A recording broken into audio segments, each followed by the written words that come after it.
أما بعد فأعوذ بالله من الشيطان الرجيم بسم الله الرحمن الرحيم حاميم والكتاب المبين إنا أنزلناه في ليلة مباركة إنا كنا منذرين فيها يفرق كل أمر حكيم أمرا من عندنا إنا كنا مرسلين صدق الله مولانا العظيم وصدق رسوله النبي الكريم الأمين ونحن على ذلك لمن الشاهدين والشاكرين والحمد لله رب العالمين رب اشرح لي صدري ويسر لي أمري واحلل عقدة من لساني يفقهوا قولي رب زدني علما محبت رب کے ساتھ درود پاک اللهم صل على محمد وعلى آل محمد كما صليت على إبراهيم وعلى آل إبراهيم إنك حميد مجيد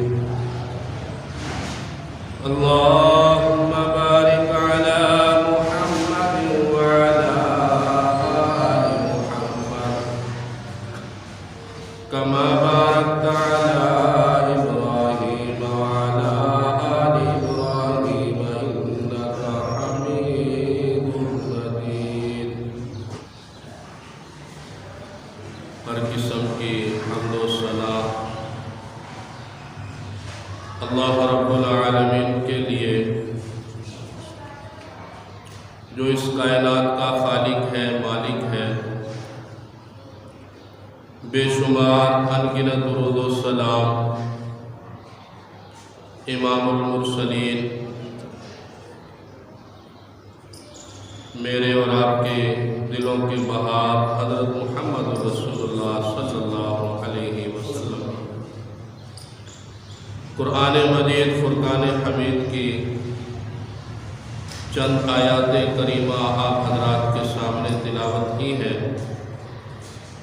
اللہ جل شانہ سے دعا ہے کہ اللہ کریم اس کا مفہوم حق اور سچ بیان کرنے کی توفیق عطا فرمائے.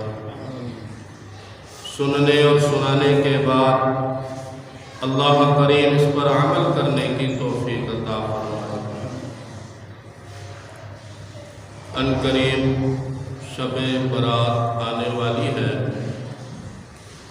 اللہ کے حضور دعا گو ہے اللہ کریم اس رات کی عبادت اور اس کے دن کا روزہ ہم سب کو نصیب فرمائے.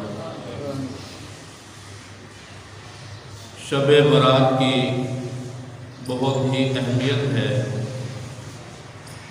سب سے پہلے اس کا معنی سمجھ لیجیے. شب برات، شب کا معنی ہوتا ہے رات، برات کا معنی ہوتا ہے بری، یعنی بری ہونے والی رات. اب کس چیز سے بری ہونے والی رات ہے؟ احادیث مبارکہ کی روشنی میں انشاءاللہ العزیز آپ کے سامنے بیان کیا جائے گا. سب سے پہلے حدیث ابن ابی شیبہ، جامع ترمذی امام ابن ماجہ اور امام بہقی نے اپنی کتابوں کے اندر اس روایت کو نقل کیا ہے۔ اما عائشہ صدیقہ رضی اللہ تعالی عنہ فرماتی ہے کہ اللہ کے نبی صلی اللہ علیہ وسلم کو میں نے بستر استراحت پر نہ پایا تو میں آپ کی جستجو پر نکل پڑی تو میں نے دیکھا کہ آپ بقیع قبرستان پہنچ گئے ہیں اور وہاں آپ نے اپنا سر آسمان کی طرف اٹھایا ہوا ہے، اللہ پاک سے راز و نیاز کی باتیں کر رہے ہیں۔ نبی رحمت صلی اللہ علیہ وسلم نے اپنی اس پیاری بیوی حضرت عائشہ صدیقہ رضی اللہ عنہا کو دیکھا، فرمایا کیا تو اس بات سے ڈرتی ہے کہ اللہ اور اس کا رسول تجھ پر ظلم کرے گا؟ فرمایا اللہ کے نبی میرے دل کے اندر بھی یہ بات نہیں ہو سکتی کہ اللہ اور اس کا رسول میرے اوپر ظلم کرے، ہاں میں نے یہ سمجھا کہ شاید کہ آپ اپنی ازواج میں سے کسی اور کے پاس چلے گئے ہیں۔ تو اللہ کے نبی صلی اللہ علیہ وسلم نے ارشاد فرمایا عائشہ جو آج کی رات ہے شب برات کی رات ہے، آج اللہ جل شانہ غروب آفتاب سے ہی آسمان دنیا پر آ جاتے ہیں اور صبح تک صادق تک تشریف رکھتے ہیں اور اللہ پاک بنی کلب کی بکریوں کے برابر لوگوں کو جہنم سے آزاد کرتے ہیں۔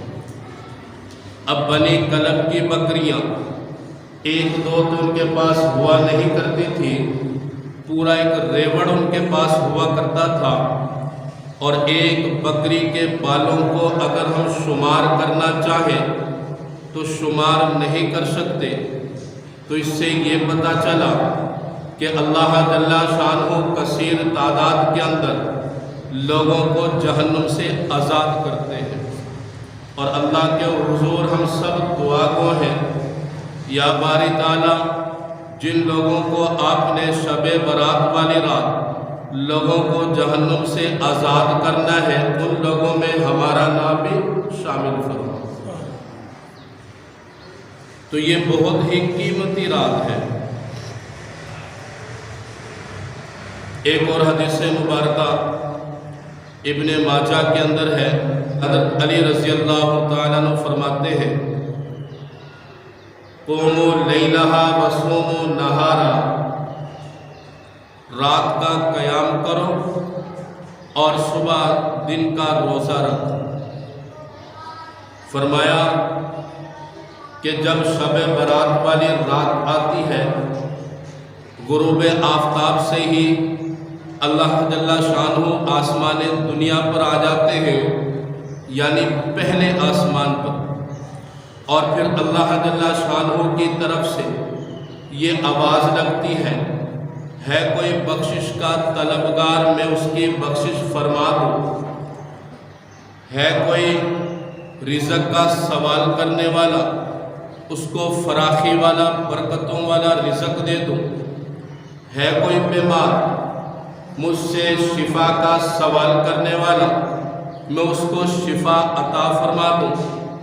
مولا علی فرماتے ہیں طلوع آفتاب تک یعنی سورج کے نکلنے تک یہ اللہ پاک کی طرف سے صدائیں آتی رہتی ہیں۔ اب یہ مانگنا نہ مانگنا یہ ہماری اپنی سستی ہے۔ اب سوال یہ بھی ہوتا ہے، کم عقل لوگوں نے سوال بھی کیا ہے، جب اللہ پاک کی ذات ہر جگہ موجود ہے، عرش پر اپنی کرسی پر تشریف فرما ہو تو تب بھی ہر جگہ موجود ہے، ہر جگہ دیکھ سکتے ہیں، تو پہلے آسمان پر آسمان دنیا پر آنے کا کیا مطلب؟ تو علماء کرام فرماتے ہیں یہ ایمان والوں کے اعزاز کے لیے اللہ پاک پہلے آسمان پر تشریف لاتے ہیں، ورنہ اگر اللہ کی ذات عرش پر بھی تشریف فرما ہو تو ہر چیز ان کے سامنے ایسے ہوتی ہے کہ جیسے آپ لوگ میرے سامنے ہیں، سب چیزیں دیکھی جا سکتی ہیں۔ اللہ پاک سے کوئی چیز دور نہیں ہے۔ بطور اعزاز کے اللہ پاک آسمان دنیا پر تشریف لاتے ہیں۔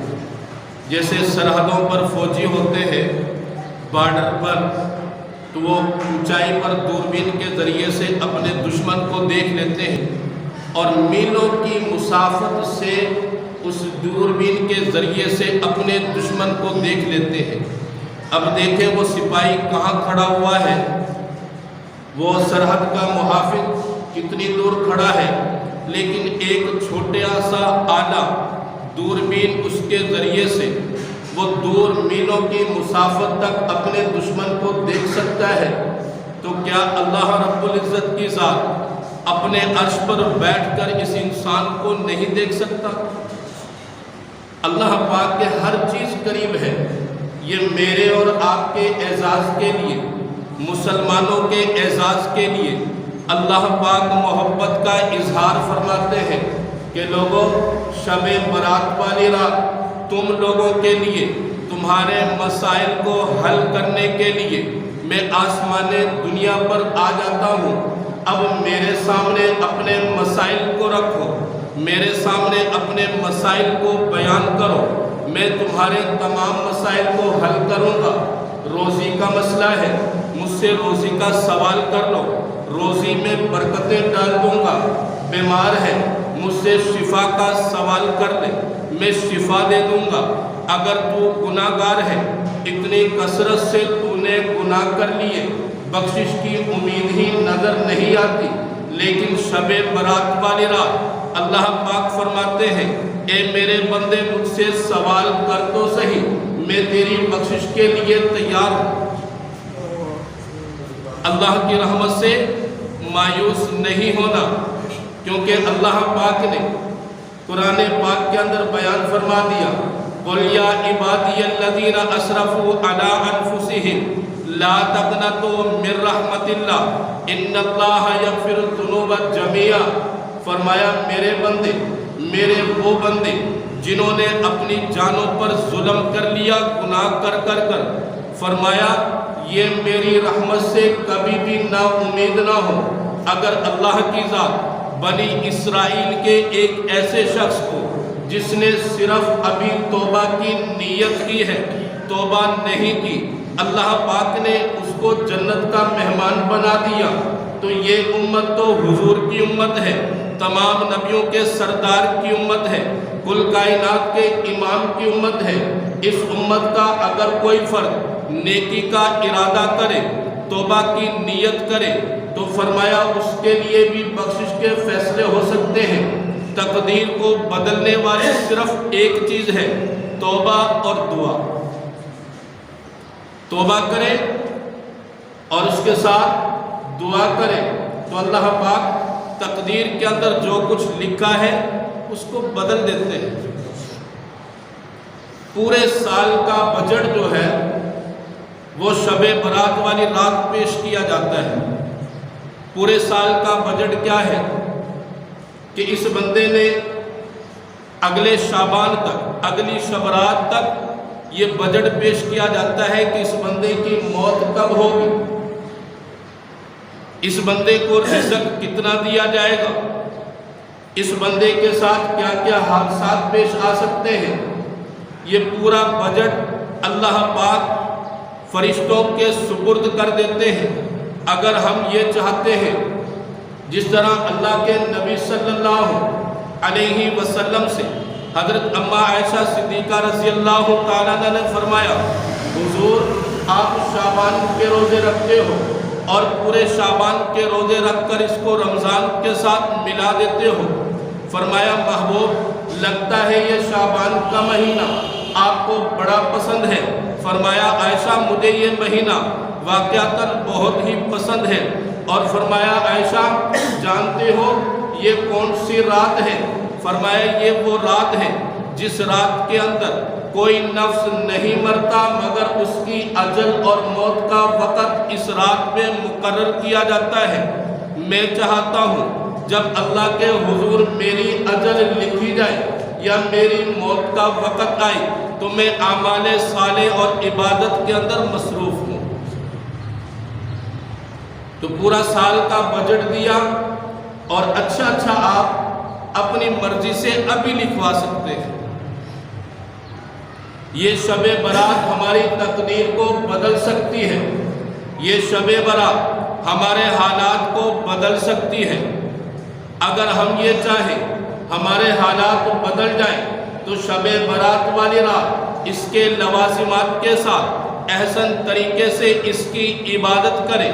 اگر آپ یہ چاہتے ہیں ہمارے حالات بدل جائیں، ہماری تقدیر بدل جائے، ہماری بدحالی خوشحالی کے اندر بدل جائے، ہماری تنگ دستی آسانی کے اندر بدل جائے، تو صرف ایک رات ہے، اس رات کے اندر اللہ سے مناجات کریں، اللہ سے مانگے تو انشاءاللہ العزیز بدحالی خوشحالی کے اندر تبدیل ہو جائے گی، تنگی آسانی کے اندر تبدیل ہو جائے گی۔ اور فرمایا اس رات کے اندر جو بندہ اللہ پاک کے سامنے اپنے گناہوں کو رکھ کر اپنے نفس کا محاسبہ کرے، اپنے نفس کا محاسبہ کرنا چاہیے، پھر اپنے نفس کا محاسبہ کر اپنی پوری زندگی کو اپنے سامنے رکھے، پوری زندگی کو سامنے رکھ کر پھر اللہ پاک سے اس کے بارے میں معافی کے طلبگار ہوں تو انشاءاللہ العزیز اللہ پاک گناہوں کو بھی معاف فرمائیں گے اور حالات کو بھی تبدیل فرما دیں گے۔ اور شب برات والی رات اللہ کے نبی صلی اللہ علیہ وسلم عبادت کے اندر تیز ہو جایا کرتے ہیں، اس کا ایک ایک سیکنڈ جو ہے عبادت کے اندر لگتا ہے۔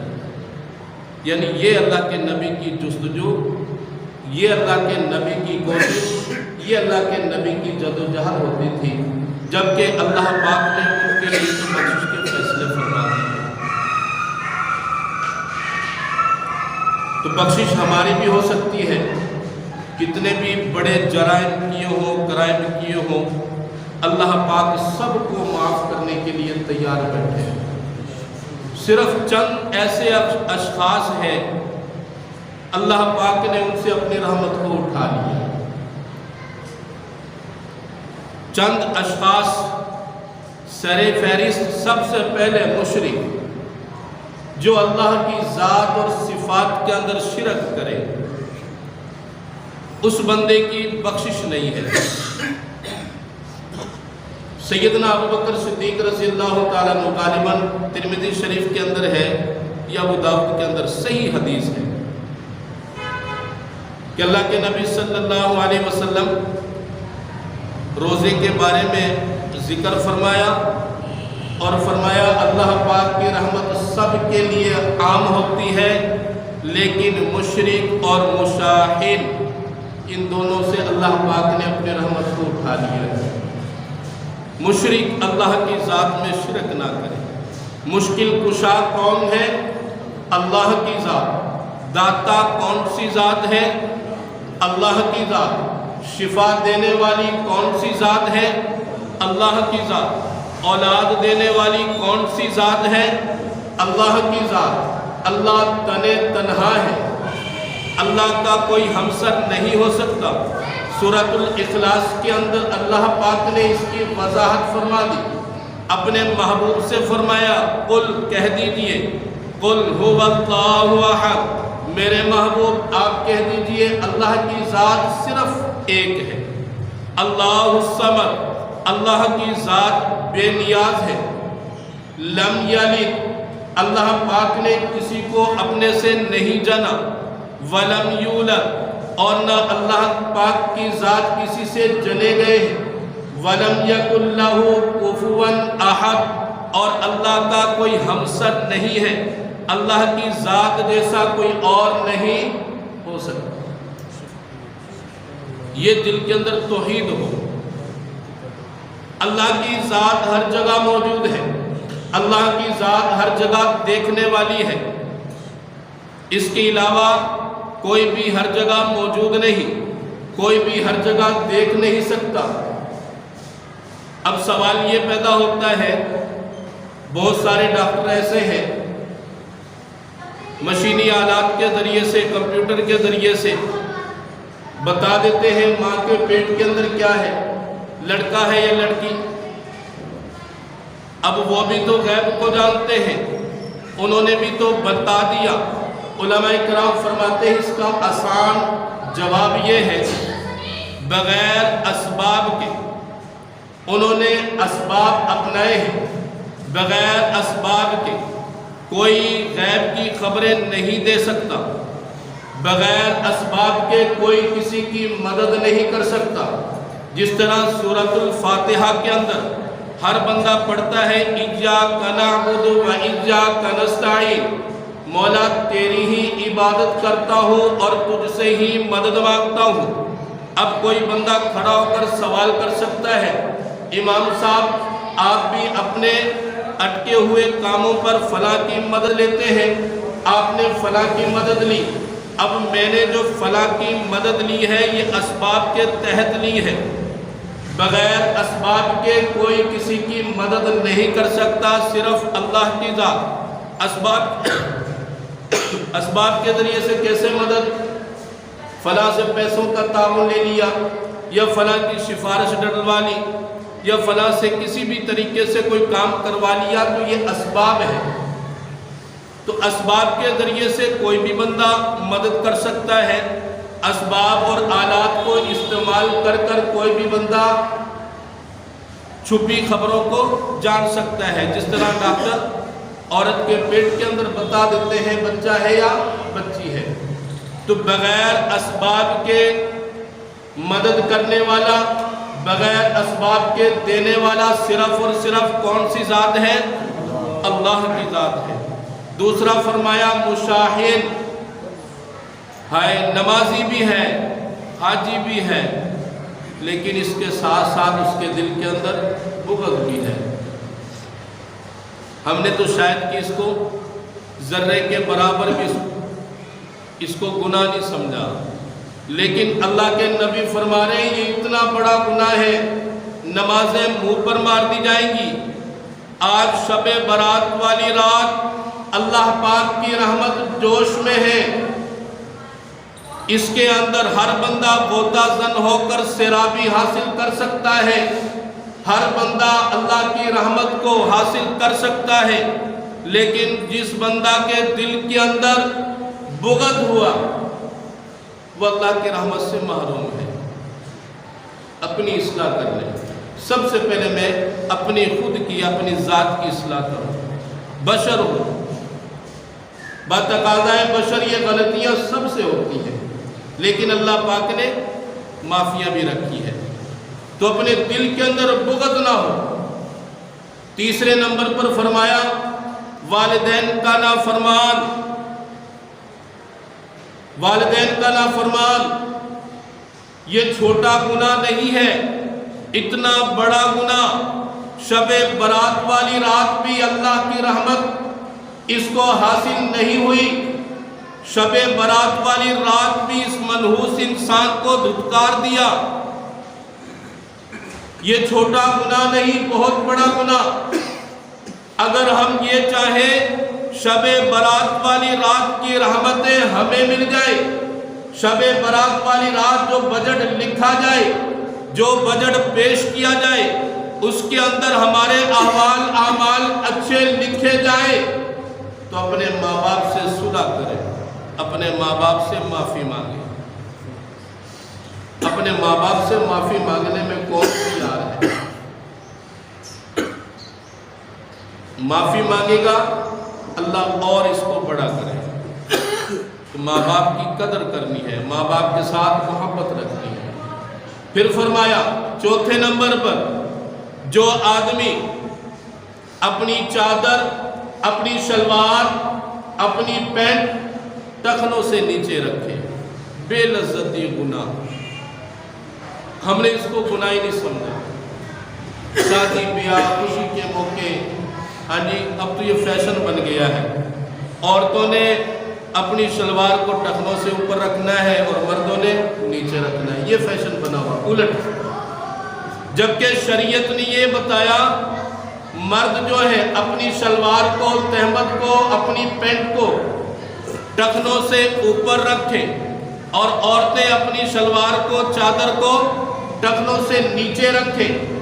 اللہ کے پیارے محبوب نے فرمایا یہ اتنا بڑا گناہ ہے جس دن اللہ پاک ہر بندے کی طرف نظر رحمت سے دیکھیں گے، لیکن یہ اس وقت بھی یہ بدبخت انسان ایسا ہے کہ اللہ پاک اس کی طرف نظر رحمت سے نہیں دیکھیں گے۔ کیوں؟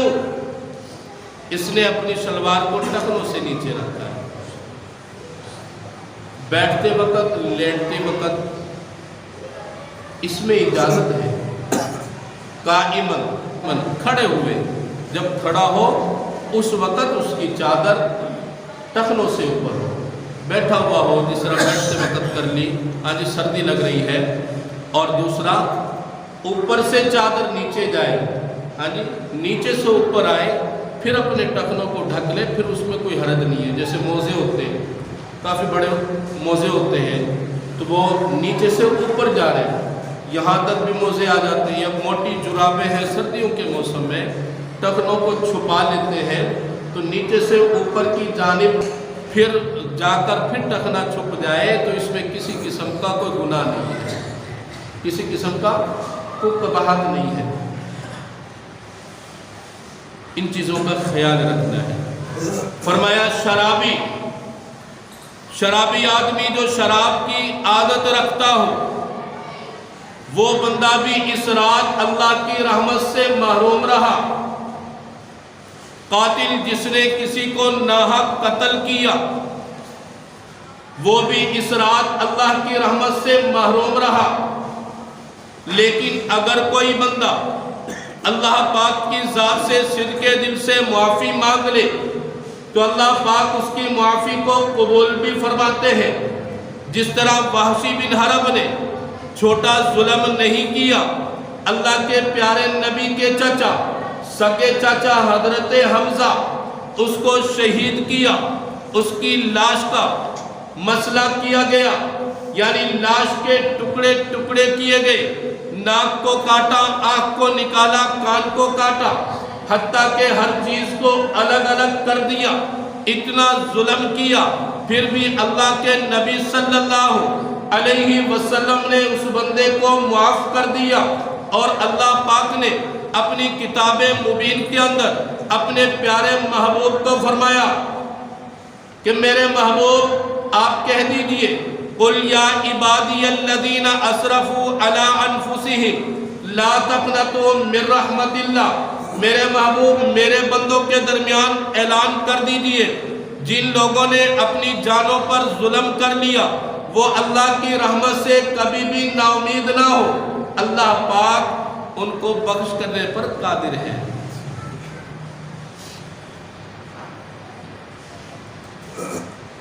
جو یہ بڑے گناہ بتائے ہیں ان سے بچنے کی کوشش کرنی ہے۔ شب برات والی رات کوئی حدیث پاک کے اندر تو یہ ثابت نہیں ہے کہ شب برات والی رات ہی آپ نے صلاۃ و تسبیح پڑھنی ہے، آپ کسی بھی وقت اس کو پڑھ سکتے ہیں، لیکن صلاۃ و تسبیح فرائض کی پابندی ہے، واجبات کی پابندی ہے، نوافل کی بھی پابندی ہے۔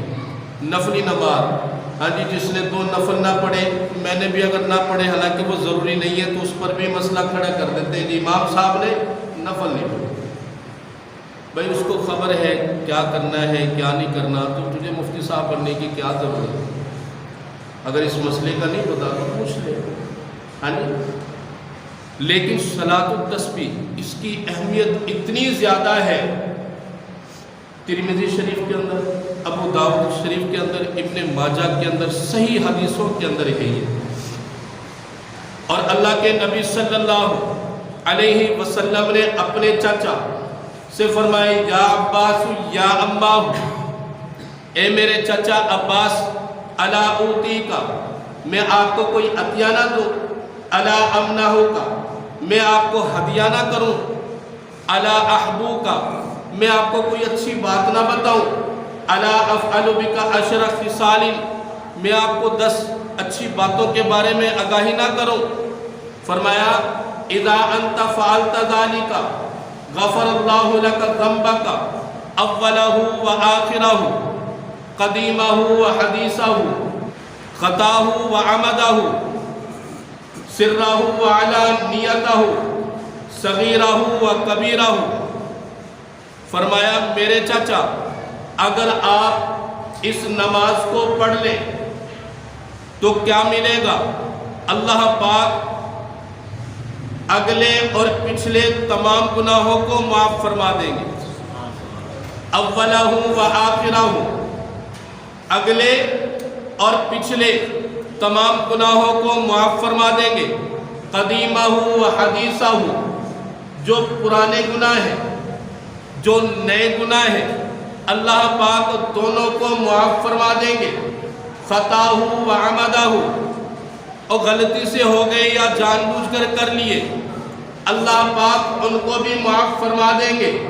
صغیرہ و کبیرہ، چھوٹا گناہ کیا یا بڑے گناہ کیے اللہ پاک سب کو معاف فرما دیں گے۔ سرہ و علانیتہ، چھپ کر کیا، گھر کی 4 دیواری کے اندر یا کہیں بھی رات کے اندھیرے میں چھپ کر گناہ کیا، وعلانیتہ، اعلان لوگوں کے سامنے گناہ کیا، اللہ پاک سب کو معاف فرما دیں گے۔ اب کون سا گناہ بچا ہے؟ اگلے پچھلے وہ بھی معاف، نئے پرانے وہ بھی معاف، جان بوجھ کر کیے یا بھولے سے ہو گئے وہ بھی معاف، چھوٹے ہیں بڑے ہیں وہ بھی معاف، چھپ کر کیے یا اعلانیہ کیے وہ بھی معاف۔ پھر اللہ کے نبی نے یہاں تک بس نہیں کی بلکہ اپنے چاچا سے فرمایا ان استطعت ان تصلیھا فی کل یوم مرۃ ففعل، فرمایا اگر تو ہر دن اس کے پڑھنے کی طاقت رکھتا ہے تو ہر دن اس کو پڑھ۔ فَإِن لَمْ تَفْعَلْ فَفِي كُلِّ جُمْعَةٍ مَرَّةً، اگر ہر دن اس کو نہیں پڑھ سکتا تو جمعے والے دن اس کو 1 مرتبہ پڑھ لے۔ فَإِن لَمْ تَفْعَلْ فَفِي كُلِّ شَهْرٍ مَرَّةً، فرمایا اگر جمعہ کو نہیں پڑھ سکتا تو مہینے میں 1 دفعہ پڑھ لے۔ فَإِن لَمْ تَفْعَلْ فَفِي كُلِّ سَنَةٍ مَرَّةً، فرمایا میرے چاچا اگر ہر روز بھی نہ پڑھ سکے، ہر جمعہ کو بھی نہ پڑھ سکے، ہر مہینہ کو بھی نہ پڑھ سکے، فرمایا پورے سال کے اندر 1 مرتبہ پڑھ لے۔ اگر پورے سال کے اندر 1 مرتبہ بھی نہ پڑھ سکے، فَإِن لَمْ تَفْعَلْ فَفِي عُمُرِكَ مَرَّةً، زندگی میں 1 بار پڑھ لے، ہر روز نہ پڑھ سکے۔ یعنی اللہ کے نبی صلی اللہ علیہ وسلم نے اتنی اہمیت اس کی دلائی، ہر روز نہ پڑھ سکے تو جمعے والے دن پڑھ لے، جمعے والے دن نہ پڑھ سکے پورے مہینہ کے اندر 1 مرتبہ پڑھ لے۔ اگر مہینہ کے اندر بھی موقع نہ ملا تو پورے سال کے اندر 1 مرتبہ پڑھ لے۔ اگر پورے سال بھی موقع نہ ملا، مصروفیت کی وجہ سے نہ پڑھ سکا تو زندگی کے اندر 1 مرتبہ اس کو پڑھ لے۔ اللہ پاک زندگی کے تمام گناہوں کو معاف فرما دیں گے۔ تو صلاۃ التسبیح کی پابندی کرنا اور رات کا قیام کا مطلب یہ نہیں ہے کہ آپ نے ساری رات عبادت کرنی ہے، جس ساری رات مصلی پر کھڑے ہو جانا، یعنی یہ نا علمی ہے، جہالت ہے۔